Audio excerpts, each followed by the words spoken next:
Hello and welcome to our channel. In this tutorial, you will learn how to use iPhone Backup Extractor.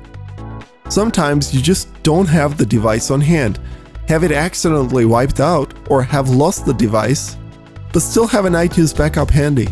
iPhone Backup Extractor helps you access data stored in the backup file itself. In order to download all your data from backup file, here is what you need to do.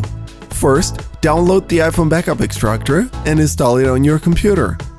Upon starting the software, it should automatically find any iTunes backup files that are present on your machine.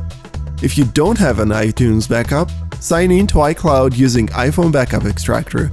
Once the iTunes or iCloud backup is loaded in iPhone Backup Extractor, you'll be able to recover your data from it.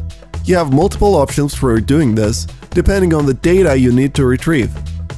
Go to Overview tab and extract your data by clicking on each category of data. Choose a location and your data will be downloaded on your computer. You can also go to Preview tab and select the apps you want to recover from. You can preview your data before deciding to download it.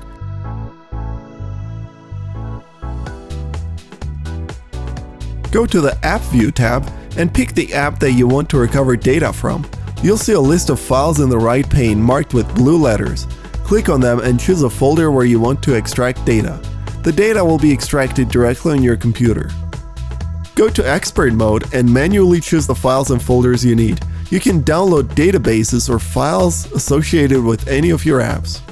As you can see, you can still extract and recover data from your stolen, wiped out, or lost device using iPhone Backup Extractor, as long as you have a backup file available.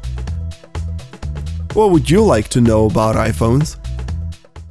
If you liked this video, don't forget to give it a thumbs up and subscribe to our channel, and make sure to press the bell button to be the first to know about our new videos.